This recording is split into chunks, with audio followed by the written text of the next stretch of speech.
welcome. My name is Melisa Alaba, and I am your breakthrough coach and therapist.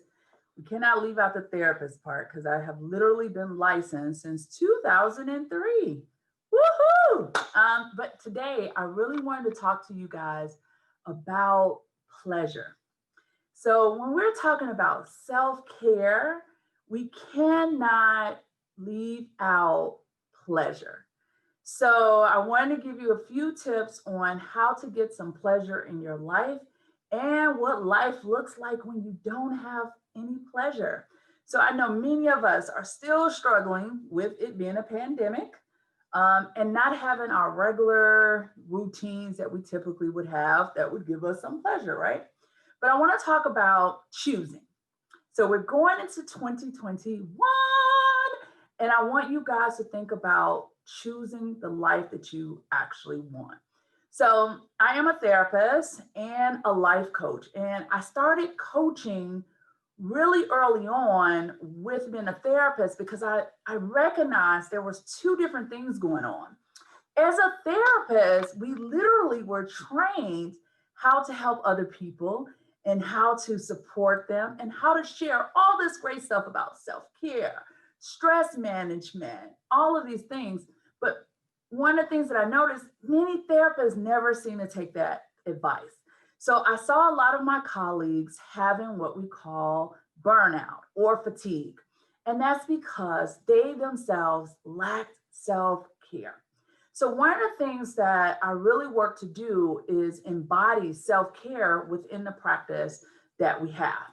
I want clinicians who take care of themselves, who understand what their limitations are within their own space, and who are respected and do the work and get the rate that they are deserving of. Because one of the things that I know is when you make enough money, when you're doing the things that you're really called to do, and when you're working with clients that you truly love, rewards come with that. And one of the rewards is you get to take care of yourself daily. So, again, I want to get to talking about pleasure, and I'm going to do that now. But I want you to know you gotta take care of yourself daily. And one way that you can start doing that and taking care of yourself daily, and this is self care, is work to get in a position that you're doing work that you love with people you love. That's it. Work to get in a position that you're doing work that you love with people that you love and that you're earning the money that you deserve. Now, these are not life changing principles, but so many of us don't do that. I've seen it happen over and over again. So prior to the pandemic, what we would do is on the weekends, we would go out and we would have some fun, some pleasure, go to a concert. I love hiking, going to hike, all of these different things, go out to dinner with our friends, go to brunch, go to church, fill back up and do it all again. And so I recognize and I still see many of my clients now who are working jobs that are unfulfilling, okay, unfulfilling. And because of that, they're totally depleted. Their cup is not even close to half full, it's run out. So today I want to give you just a few tips on how to get back to thinking and claiming your space again. And believe it or not, guys, it's connected to having pleasure. One of the things that I realized, so I recently fell in love and oh my God, it's been amazing. So amazing. I said yes, I married him. But here's the thing. When I was out of pleasure and wasn't taking care of myself, things seemed to be so much harder. Then all of a sudden, when I noticed that I was immersed in pleasure, things got so much lighter. And even to the point where my kids said, Mom, you just seem so happier and lighter and things seem to be so much in flow and you're making decisions and things are going well and life is going good and this. And how did this happen all of a sudden? Didn't we fill you up? And of course you filled me up, but you weren't giving me the pleasure that I desired. So here are some things, guys, that you can do to get some pleasure going in your life. And as you start to embody and start regularly pleasuring yourself, something amazing happens up. You now want to start doing that in every space of your life. and you start taking a little bit more chances, a little bit more risk on yourself, and your life seems to be more full and more expansive. All right, so let's get to it. Pleasure. Hugs are very pleasurable, guys. When was the last time you had a deep, fulfilling hug and a squeeze? And this could be from a child, this could be from a puppy, this can be a girlfriend, this could be a loved one. So many times we pass people in passing and we do not touch. And because of the time, we're in a pandemic, we're not getting that touch. So I want you guys to get out there, get you a body pillow if you need to, squeeze and hug it, play some music, and watch a good movie. Touch. Touch is one of the number one things when it comes to receiving pleasure. Now, I know you may be thinking, I thought you was going to go somewhere else with that, Melissa. And guess what? That also is very pleasurable, right? So sex, yeah, this is not a show for little kids. So if your kids are watching, please have them go back into a room. But having sex is very pleasurable. If you don't have anybody right now that you can mingle with and touch, I promise you, please, it's okay. Let's go ahead and masturbate. And yes, I am telling you that. Touch yourself. Get in touch with your own body. Get in touch with your own body because it's pleasurable and it'll allow you to have a nice release. And I promise you, I've met some women who really, really need to have a release. Another thing that's really pleasurable is taking a nice hot bath. So a nice hot bath next to your skin can be very tantalizing and super pleasurable.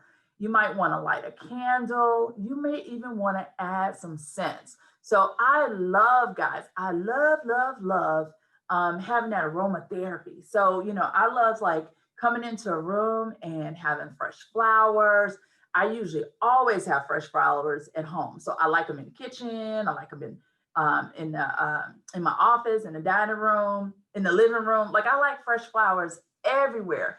That is very pleasurable to me. So tantalizing your senses, sense of smell, sense of sight, sense of touch, and even taste. What's some of those things that actually, when you taste it, you feel like this sense of pleasure? And so for me, that really is my Starbucks coffee. I was gonna say not every day, but most days that's what I'm having, right? Is a cup of Starbucks coffee is like so pleasurable for me. And honestly, when Starbucks created itself, or when the CEO or whoever he is in the company now designed Starbucks, one of the things that he thought about was sitting in a Paris cafe or over in Italy and having some coffee, and how pleasurable it was to just sit and people watch. And so for me, when I have a cup of coffee, it literally is this calming down, this relaxing, this, okay, what's next for the day? And like I said, not just any coffee, certain coffees do that for me. And Starbucks is definitely one of the ones when I get my favorite drink. So thinking about what are those things, this is not a quick fix. This is not, a burger that's just going to give you some energy, or some candy that's just going to give you some energy. This is more so imbibing a few rituals, guys. So one of the things that I talk about in my program is called the Be Healed program, which we work on all sorts of things from week to week. And a new class is forming, yay, starting this January. And in this group, we talk about things like getting pleasure. Another way that you can have a pleasure and literally just have some enjoyment is having some people that you talk to. Who are those people that uplift you? Who are those people that you can share some interesting thoughts? Because to me, thought-provoking conversations are very pleasurable. I belong to a book club, and I cannot even tell you the conversations that me and these ladies have. They have been so good. We used to meet twice a month, and we decided in January we're going to meet every month because the conversations are so amazing, and that's tantalizing for my intellect. So again, guys, I want you to think about ways that you can get some pleasure, and then I want you to imbibe it in your regular routine. This will help you bust any rut that you're in, start to cultivate that self-care, because we don't always work out like we should or eat like we should and all these things. But what I notice is when we add some pleasure, we start to want to do some of those things that we should be doing for ourselves. All right, guys, this was your coaching tips for the week. I look forward to talking to you soon. Until next time, color your page with love, color your page with joy, and color your page with purpose. Go ahead, hit the link below and subscribe. I'll see you next time.